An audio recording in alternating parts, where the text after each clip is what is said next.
Shalom, perkataan kita perlu diselaraskan dengan apa yang kita percayai dari firman Tuhan. Setelah kita menerima apa yang Tuhan katakan mengenai diri kita di dalam firman-Nya, setelah kita menerima identitas kita sekarang di dalam Kristus, sebagaimana yang firman Tuhan katakan mengenai kita, kita menerima dan mempercayai hal itu, maka kita perlu berkata-kata sejalan dengan apa yang firman Tuhan katakan itu tadi. Dengan kata-kata yang sejalan dengan iman kita itu, kita meng-acknowledge, kita mengiyakan, atau dengan kata lain, kita mengakui kebenaran pernyataan firman Tuhan mengenai identitas kita sekarang di dalam Kristus, sebagaimana yang firman Tuhan katakan, kita mengakui kebenarannya, mengakui bahwa kita mempercayai perkataan firman Tuhan itu. Bahwa memang kita adalah sebagaimana yang firman Tuhan katakan. Bapak Ibu Saudara yang dikasihi Tuhan, perkataan sangat penting dalam berjalan dengan iman.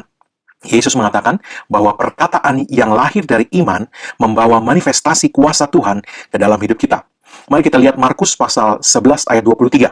Di sini saya akan membacakan dari Alkitab Bahasa Inggris versi Weymouth New Testament. Yesus mengatakan demikian. In solemn truth, I tell you that if anyone shall say to this mountain, remove and hurl thyself into the sea, and has no doubt about it in his heart, but steadfastly believe that what he says will happen, it shall be granted him.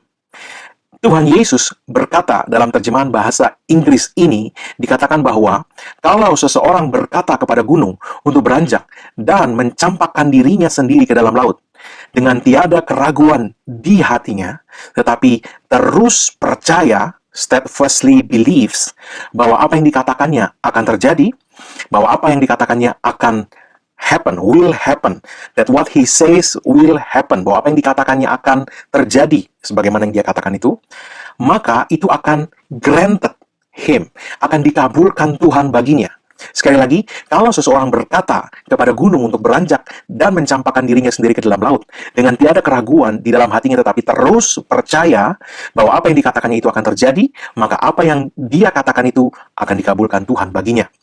Dua hal yang perlu digarisbawahi di sini adalah perkataan terus percaya dan perkataan yang dikatakannya.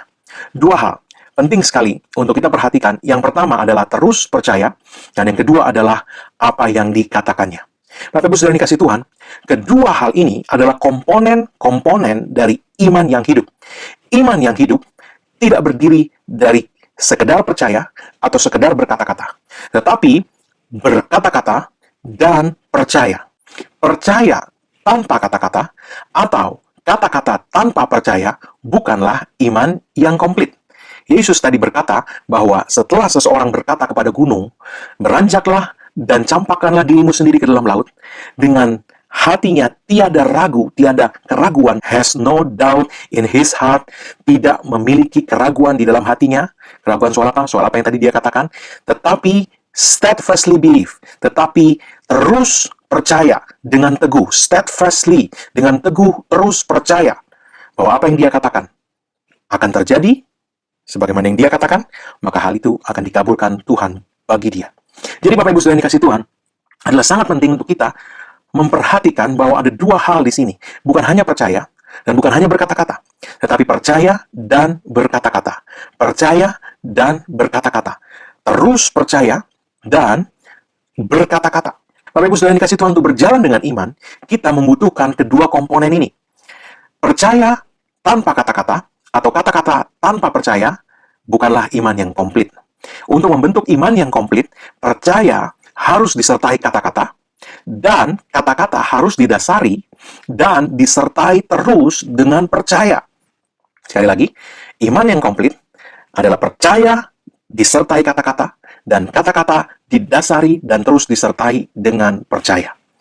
Yang umum terjadi ketika anak-anak Tuhan berjalan dalam perjalanan iman mereka adalah ketika berhadapan dengan situasi yang bertentangan dengan apa yang tadinya mereka percayai, mereka tidak terus percaya, dan kemudian perkataannya pun ikut berubah. Pada dasarnya, Yesus menunjukkan bahwa pengakuan iman kita membawa kita untuk memiliki apa yang kita akui itu tadi. Sekali lagi, pengakuan iman. Berarti percaya disertai kata-kata, dan kata-kata didasari dan terus disertai dengan percaya. Dalam perjalanan iman, seringkali yang terjadi adalah ketika melihat situasi, melihat keadaan, seseorang berubah percaya. Dan kemudian tidak terus berkata-kata, tidak terus percaya. Perkataannya pun ikut berubah. Jadi sekali lagi, Yesus menunjukkan bahwa pengakuan iman, apa yang kita percayai, kita akui, kita kata-katakan, kita ucapkan, akan membawa kita untuk memiliki apa yang kita percayai tadi. Kata pengakuan iman, artinya dengan mulut kita mengakui apa yang kita percayai. Sekali lagi, pengakuan iman adalah ketika kita dengan mulut membuat pengakuan, mengucapkan, mengakui apa yang kita percayai. Roma pasal 10 ayat 8-10 menunjukkan kebenaran ini. Firman Tuhan berkata, "Tetapi apakah katanya ini? Firman itu dekat kepadamu, yakni di dalam mulutmu dan di dalam hatimu. Itulah firman iman yang kami beritakan. Sebab jika kamu mengaku dengan mulutmu bahwa Yesus adalah Tuhan dan percaya dalam hatimu bahwa Allah telah membangkitkan dia dari antara orang mati, maka kamu akan diselamatkan." Perhatikan, yang membawa seseorang mengalami keselamatan adalah mengaku dengan mulutmu dan percaya dalam hatimu. Dua hal tadi, dua komponen tadi. Ayat 10 dikatakan, karena dengan hati orang percaya dan dibenarkan, dan dengan mulut orang mengaku dan diselamatkan. Jadi dua komponen. Sekali lagi, dengan hati orang percaya dan dengan mulut orang mengaku, maka keselamatan terjadi. Firman Tuhan ini mengatakan bahwa mulut kita mengakui apa yang hati kita percayai. Sekali lagi, mulut kita mengakui apa yang hati kita percayai. Mengapa demikian? Dikatakan karena dengan hati orang percaya dan dibenarkan, dan dengan mulut orang mengaku dan diselamatkan. Jadi, orang ini sudah percaya dan dibenarkan. Dan yang membawa keselamatan ke dalam hidup orang itu adalah ketika mulutnya membuat pengakuan atas apa yang dipercayainya. Sekali lagi, mulutnya membuat pengakuan atas apa yang dipercayai. Dia sudah percaya. Tapi kemudian mulutnya membuat pengakuan atas apa yang dia percayai. Maka keselamatan itu terjadi dalam hidupnya. Bapak Ibu Saudara dikasih Tuhan, itulah caranya iman menjadi komplit. Begitulah caranya iman komplit dalam hidup kita. Jadi, ketika kita mengkomplitkan iman, percaya kita dengan pengakuan, maka keselamatan termanifestasi, terjadi dalam hidup kita, sampai ke dalam hidup kita. Nah, kita perlu ingat bahwa kata keselamatan yang dipakai dalam bahasa aslinya itu mempunyai arti juga kesembuhan, perlindungan, dan kelimpahan. Sekali lagi, kesembuhan, perlindungan, dan kelimpahan. Jadi dengan kata lain, apapun itu, kesembuhan, perlindungan, kelimpahan, ketika kita hati percaya dan membuat pengakuan atas apa yang kita percayai itu, maka apapun juga itu akan termanifestasi dalam hidup kita. That's how faith works. Begitulah caranya iman bekerja. Dikatakan dalam 2 Korintus pasal 4 ayat yang ke-13, namun karena kami memiliki roh iman yang sama seperti ada tertulis, aku percaya sebab itu aku berkata-kata, maka kami juga percaya dan sebab itu kami juga berkata-kata. Beginilah iman bekerja. Aku percaya sebab itu aku berkata-kata. Aku percaya sebab itu aku berkata-kata. Jadi apapun yang kita butuhkan dari Tuhan, ketika hati kita sudah menerima, sudah mempercayai apa yang Tuhan katakan mengenai hal itu dalam firman-Nya, dan mulut kita membuat pengakuan mengenai apa yang hati kita percayai, Yesus berkata, hal itu akan diberikan kepadanya. Hal itu akan terjadi baginya. Begitulah iman bekerja. Ketika kita sudah menerima, sudah mempercayai firman Tuhan mengenai apa yang kita butuhkan, mengenai apa yang firman itu katakan tentang hidup kita, tentang diri kita, tentang situasi kita, kesehatan kita, ekonomi kita, rumah tangga kita. Kemudian mulut kita membuat pengakuan mengenai apa yang hati kita percayai tadi. Begitulah caranya iman bekerja. Dan Yesus berkata, ketika iman yang komplit ini bekerja, apa yang kita percayai, yang kita perkatakan itu akan terjadi bagi kita. Bapak Ibu Saudara yang dikasih Tuhan, pengakuan membawa kepemilikan. Confessions brings possessions. Pengakuan akan membawa kepemilikan dalam hidup kita. Pengakuan kita atas perkataan Tuhan yang kita percayai akan membawa kita pada penggenapan dari apa yang Tuhan katakan dalam firman-Nya. Sekali lagi, ketika kita mengakui perkataan Tuhan yang kita percayai, kita membuat pengakuan dengan mulut kita, itu akan membawa kita kepada penggenapan dari apa yang Tuhan katakan dalam firman-Nya. Kita perlu memperhatikan ini sebab ini sangat-sangat penting. Ibrani 10 ayat 23 mengatakan, marilah kita teguh berpegang pada pengakuan pada apa? Pengakuan tentang pengharapan kita. Marilah kita teguh berpegang pada pengakuan tentang pengharapan kita. Sekali lagi, teguh berpegang pada pengakuan tentang pengharapan kita. Sebab Ia yang menjanjikannya setia. Firman Tuhan mengatakan untuk kita teguh berpegang pada pengakuan tentang pengharapan kita. Pengharapan kita mulai dari sana. Apa itu pengharapan kita? Sesuatu yang belum terjadi. Kita tidak mengharapkan sesuatu yang sudah terjadi, sesuatu yang belum terjadi, yang firman Tuhan katakan, yang hati kita percayai. Kita membuat pengakuan tentang pengharapan kita itu, dan kemudian dikatakan, kita teguh berpegang pada pengakuan tentang pengharapan kita. Sekali lagi, teguh berpegang pada pengakuan tentang pengharapan kita. Pengharapan, sesuatu yang belum terjadi, apa yang firman Tuhan katakan yang kita percayai, kita buat pengakuan tentang pengharapan itu, dan kemudian kita teguh berpegang pada pengakuan tentang pengharapan kita. Apa yang terjadi? Firman Tuhan berkata, Tuhan setia. Sebab Tuhan yang memberikan janji itu pada kita adalah setia. Apa artinya? Artinya, kalau Tuhan setia, apa yang Dia katakan, pasti Dia lakukan. Dengan kata lain, dengan teguh berpegang pada pengakuan tentang pengharapan kita, dengan teguh berpegang pada pengakuan tentang pengharapan kita, kita akan melihat manifestasi dari setiap janji Tuhan dalam hidup kita. Kenapa? Sebab Tuhan setia. Apa artinya Tuhan setia? Sekali lagi, Dia tidak pernah berubah. Sekali Dia membuat janji, Dia pasti melakukannya. Apa artinya teguh berpegang? Artinya, kita manusia ini yang mudah berubah-ubah. Sehingga, kita perlu teguh berpegang. Melihat situasi yang belum berubah, melihat keadaan sekeliling, pengharapan kita layu, kepercayaan kita goyah, dan pengakuan kita berubah. Ini yang firman Tuhan tadi katakan, jangan sampai terjadi. Kita perlu teguh berpegang pada pengakuan kita tentang pengharapan kita, sebab Dia yang menjanjikannya setia. Jangan layu dalam pengharapan kita. Jangan goyah dalam kepercayaan kita. Dan pengakuan kita jangan berubah. Sekali lagi, jangan berubah. Jangan berubah. Pengharapan kita perlu tetap teguh. Iman kita tetap teguh. Pengakuan kita tidak berubah-ubah. Itu sebabnya firman Tuhan tadi berkata apa? Marilah, marilah, marilah kita teguh berpegang. Marilah kita teguh. Marilah kita teguh.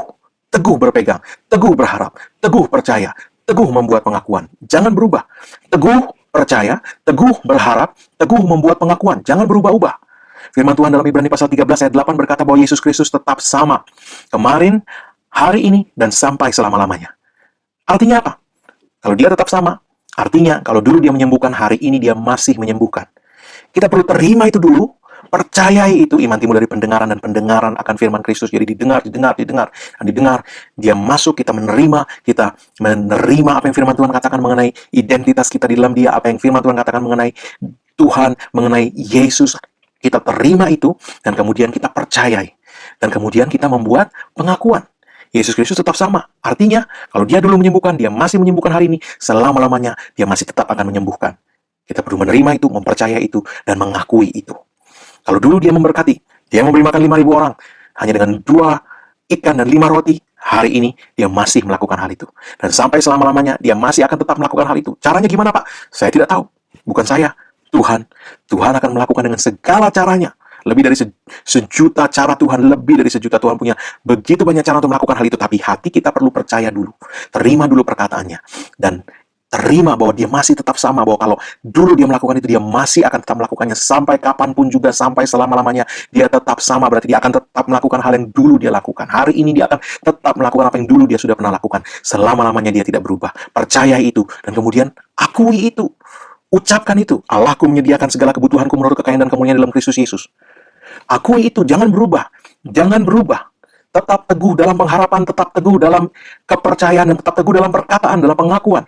Allahku menyediakan segala kebutuhanku menurut kekayaan dan kemuliaannya dalam Kristus Yesus. Bukan hanya hari ini, besok di hadapan situasi yang terbalik dengan apa yang firman Tuhan itu katakan, kita terus mengatakan yang sama. Allahku menyediakan segala kebutuhanku menurut kekayaan dan kemuliaannya dalam Kristus Yesus. Tidak berubah karena ada situasi begini. Allahku menyediakan segala kebutuhanku menurut kekayaan dan kemuliaannya dalam Kristus Yesus. Allahku menyediakan segala kebutuhanku menurut kekayaan dan kemuliaannya dalam Kristus Yesus. Tetap teguh berharap, tetap teguh percaya, tetap teguh membuat pengakuan. Sebab Dia setia, Dia tidak pernah berubah, Dia tetap sama.